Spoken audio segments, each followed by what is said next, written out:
Greetings, LSM class of 2023. I'm humbled and honored that you invited me to give your commencement address. At least I think it was you, or maybe it was Paul Morton or somebody, but anyway, I'm here. So I suggest you take copious notes to guide your future. I'm just starting my 42nd year of teaching. That means...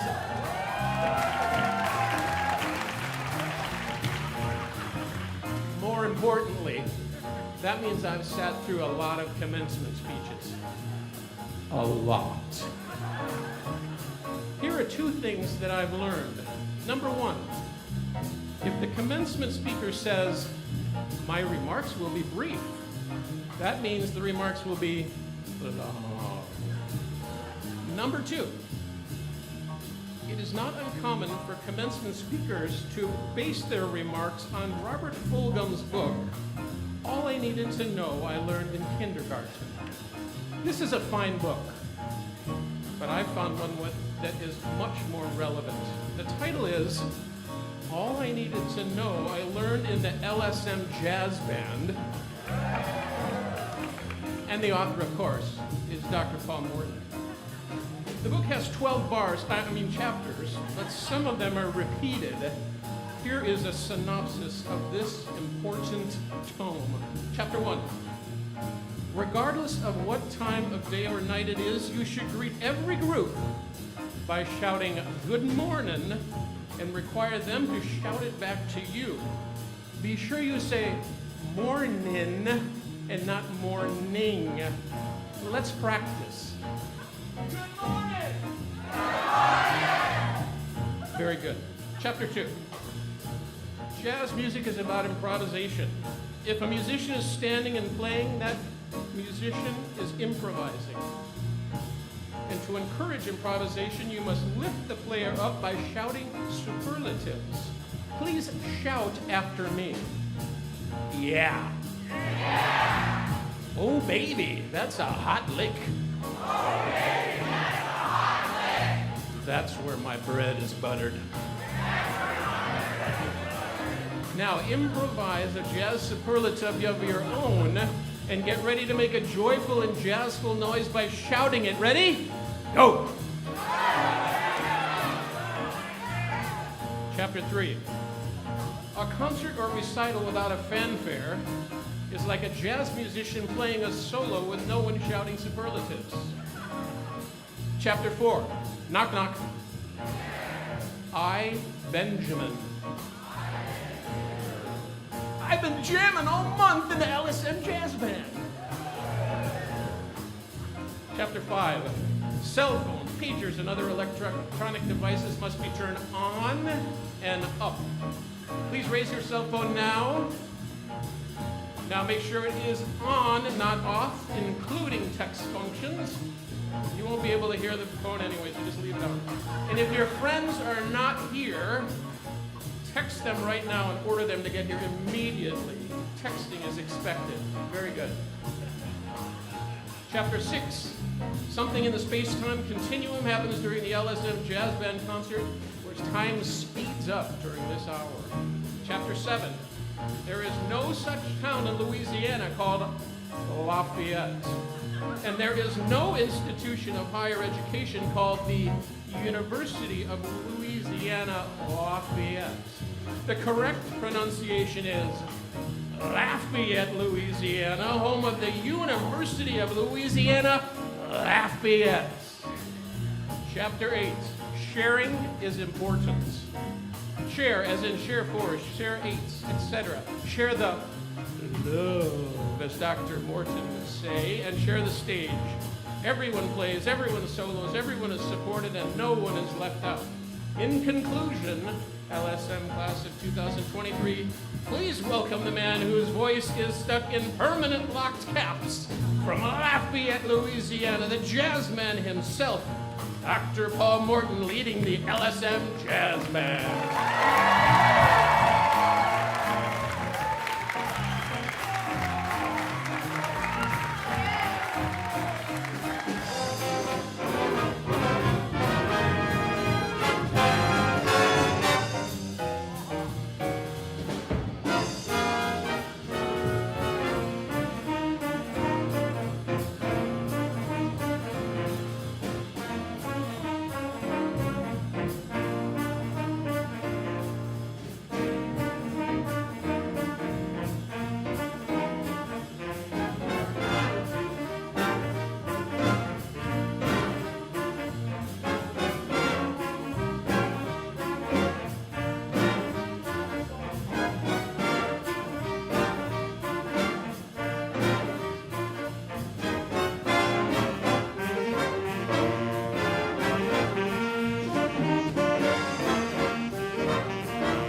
Good morning. Good morning.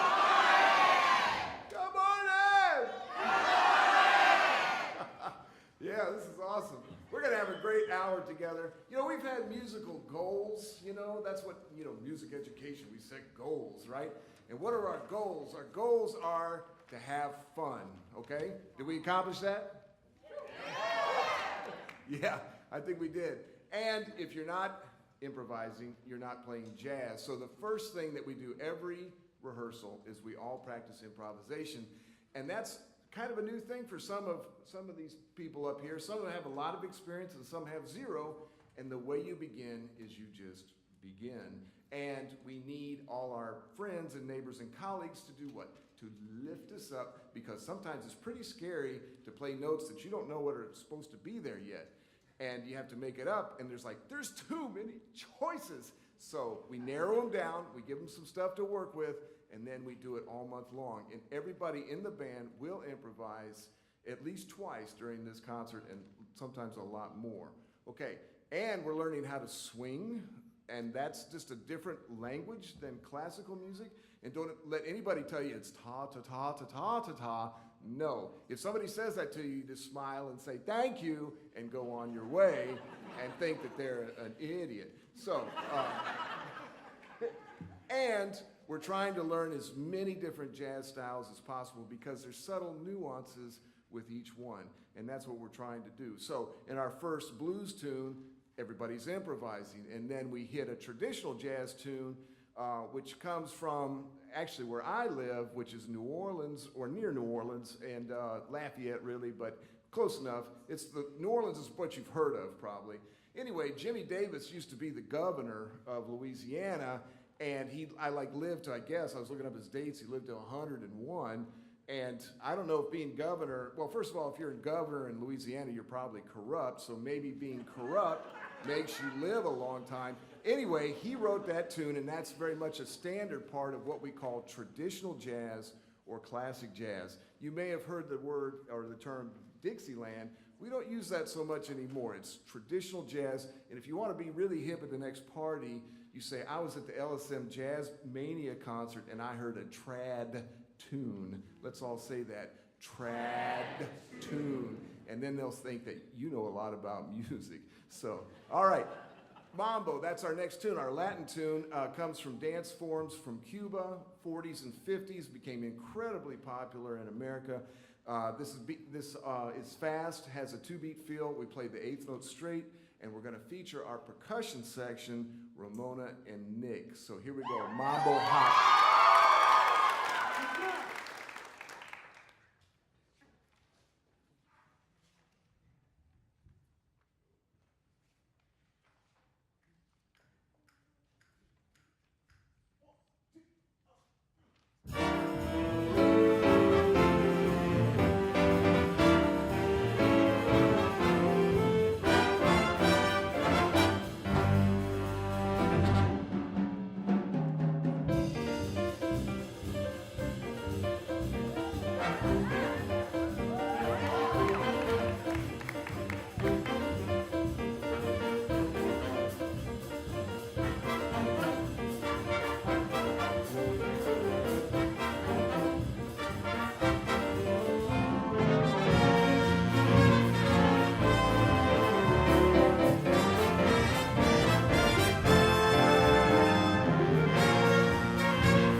great jazz saxophonist Wayne Shorter just passed away last March. He lived a very long life. Jazz musicians don't tend to live real long. They kind of live hard lives and head on out. So anyway, he had a wonderful career, and he played with Miles Davis, and he formed the band Weather Report that you might have heard of. And he was just an instrumental jazz stylist. And he wrote this tune called Adam's Apple. And we're doing it because you could call it a modal tune, you could call it a hard bop tune, you could call it a cool tune, and you could call it a West Coast tune. And all those things basically mean that it's got a groove to it. So the bass is playing a pattern and the piano is playing a pattern instead of walking and comping, giving you the chords.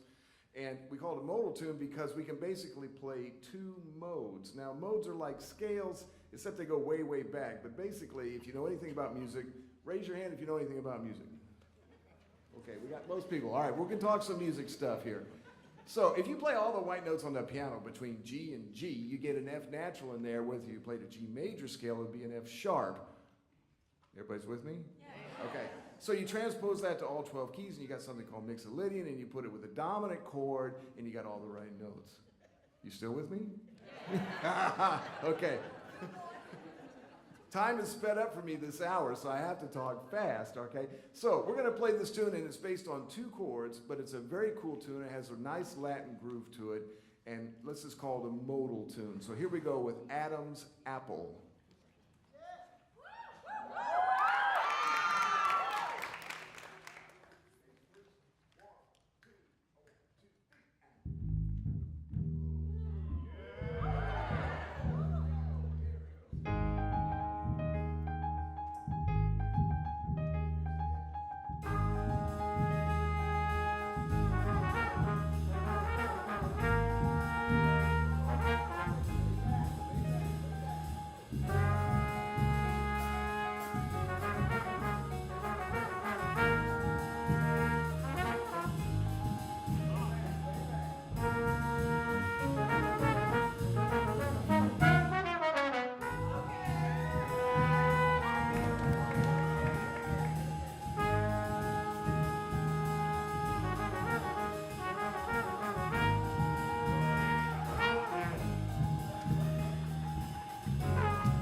how to play jazz, there's a few different forms that really focus in on just like the basic fundamentals. One of them, of course, is a blues, and we play a lot of blues around here. But the other one is something called rhythm changes. So the changes are the harmonies behind a jazz tune, and rhythm changes refers to the chords behind the tune I Got Rhythm, which is by George and Ira Gershwin. And jazz musicians have taken these chord changes and literally written like about 10,000 different melodies over the top of that. They're called rhythm changes. And back to our theory exam here, when you take a scale and you have, say, a major scale, and then you have a melodic pattern, and then you pull them over and you stack those notes on top of each other, it's called diatonic chords. Let's all say that. Diatonic chords. Okay. And we give them Roman numerals, okay? That's the little lowercase dots with eyes with dots and stuff like that, okay? And we number them 1, 2, 3, 4, 5, 6, and 7. So the harmonic pattern for rhythm changes is 1, 6, 2, 5. Depending on what key you're in, gives you the notes. Okay, so all jazz musicians know this sequence, 1, 6, 2, 5, and it used to be the code to the resource center in my music building, Angel Hall. And one time I was walking down the hallway and our flute instructor was worried because the code was, the alarm was going off. She goes, "What's the code?" And I said, "Oh, that's easy. It's rhythm changes." Well, then the UP came because the alarm kept going off. So, all right. Anyway, this is this is the font of I Got Rhythm Changes. Rhythm Changes is the tune I Got Rhythm. And you know tunes that are rhythm changes, like, for example, the Flintstones, right? If you raise your hand if you've seen the Flintstones, right? All right, YouTube over there, right? So, it's a rhythm changes tune. There's literally 10,000 of them. So I figured, why mess with all those? Let's go back to the original. Now, every year I always like to have vocal soloists, and this year we actually have a duet, and they're awesome, and they're going to improvise in the middle, and you're going to hear the tune, and we're going to have some solos by, again, Henry and Brandon, but let's really shout it out for Lilia and Charlie. Come on out.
said they're going to sing a high note at the end, and I'm like, that's a high note. Oh, right. Wow, where is the time going? Okay, we got a few minutes left. The next style we're going to present for you today is a small group combo style called Bebop. You might have heard of it. And it's coming around in the middle 1940s into the 50s. You know, all these styles that we have through the 20th century, they all kind of are still relevant today. And if you play jazz today, you kind of deal with all these different styles all at once. Bebop is very virtuosic and frenetic, and it goes by fast, and it's intended to be art form. An art form or art music is music for its own sake. It lives in its own artistic realm. Pop music is meant to be consumed, danced to, enjoyed, etc. Mainly often has a real rhythmic groove to it, and is, you know, it's just there to be enjoyed. It doesn't need a purpose, okay? So in the mid-40s, after we're coming out of the swing era, where we have big band music and dancing and almost no improvisation a lot of times, we have a group of musicians that are really wanting to take jazz to another artistic level. And these are people like Dizzy Gillespie and Charlie Parker and Thelonious Monk on the piano and Mingus on the bass, etc. And they create this style that is all about really fast playing and virtuosic display. And you don't dance to it, and you sit in a club and you consume it, okay? And so let's consume some tenor madness.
this doesn't happen by itself. There's a lot of people behind the scenes that really help me out a lot, and I'd just like to say some thank yous here. First of all, Dr. Moggins, our saxophone teacher, is she around somewhere? There she is. She even has an Hawaiian shirt on, I think, you know, so cool.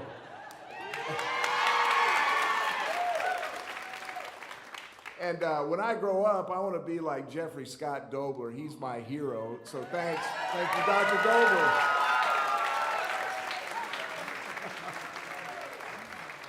And I get a lot of faculty support from other people, too. I also, a main shout out to Doug Gaston up in the booth doing all the sound and his crew. Doug, thank you. Thanks, fellas. And the summer staff is super helpful. I'm always in there with like weird requests like rubber chickens and stuff like that. And so thank you to Nick and to Seth and to Lauren. They help out a lot, okay?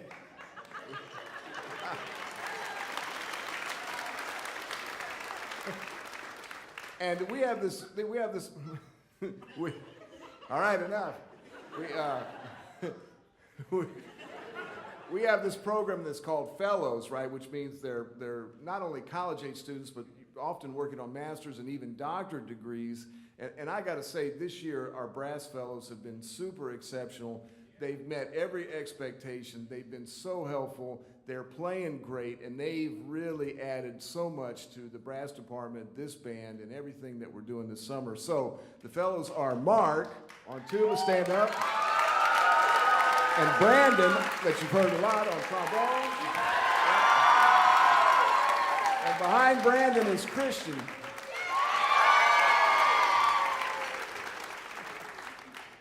All right, so I got asked. Oh, of course. Sorry. Hey.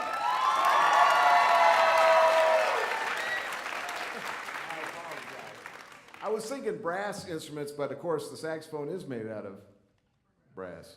So, all right. People ask me like, well, you know, you've done this gig a long time. Why are you still doing it? And I'm like, well, I just find pure joy in it. I really love it. And I got asked recently, I mean, you know, how do you approach each summer? And, you know, why are you coming back? And I said, well, I have a passion for playing the trumpet and for music. And I think, number one, it's really important that you find your passion if you can. Some people, either they can't find it or they're just looking right at them and they can't see it. Often, unfortunately, the almighty dollar tends to block that out a little bit. But then you do have to figure out how you can get paid for whatever your passion is, okay? Because you can't be a bum if you're my age and you don't make any money, you're a bum. And then the third thing is that you get up every day and you work on the second one. And these kids, they're like sponges. My passion is to teach them, because if you have passion, you want to give it away. You wake up every day and you're enthusiastic about it, right? And you plan out, well, I'm going to practice the trumpet. And when am I going to do that? And how I'm going to do that? And what am I going to do with that? And my passion, I give it away. I play the trumpet in public, but this summer I do that, but I also give away my passion to them. And they soak it up like sponges, and they go for all the craziness, and they take all the improvisation. And you know, I read the paper, I still get a paper. I'm a 20th century guy, right? I've been known to write somebody a check. Do you know what a check is? It's like a stone tablet these days or something, right? So, I get a newspaper, and I go out there, and I'm like, well, I don't want to read that story. I don't want to read that story. I'll just do the word puzzle and call it a day, you know? Because there's a lot of bad stuff going on out there. But listen, these kids at LSM, they share the passion, they eat it up, and you combine that with faith, and then you're creating some really excellent human beings, and that's what LSM does.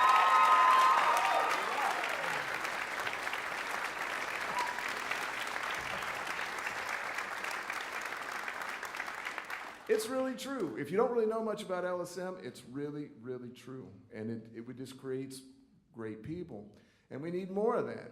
So anyway, I think the hours is about up. Look at that. It's 10 till, man, where did that happen? It's 10 till the hour. So we've got one tune left. It's a jazz rock fusion tune. And it was made popular by the really famous bass player Jaco Pastorius, who's going to be played in part by Charles Miller over here on the bass. This is one of my favorite tunes. And in this style, what we're doing is we have a slow harmonic rhythm, means the chords go by slow. We have a 16th note surface rhythm, which means all the licks are 16th notes, which are 4 per beat. We still with them musically? Raise your hand if you know what 16ths are. Okay, good, okay. Let's all say diatonic chords. Diatonic chords. Okay, thank you. So it has an electric sound to it, right? It has improvisation like jazz, but it incorporates many different rock styles along with jazz styles. And this is just one of my favorite tunes of all time. And everybody's going to improvise on this. It's called The Chicken.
you.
Thank you, thank you, thank you.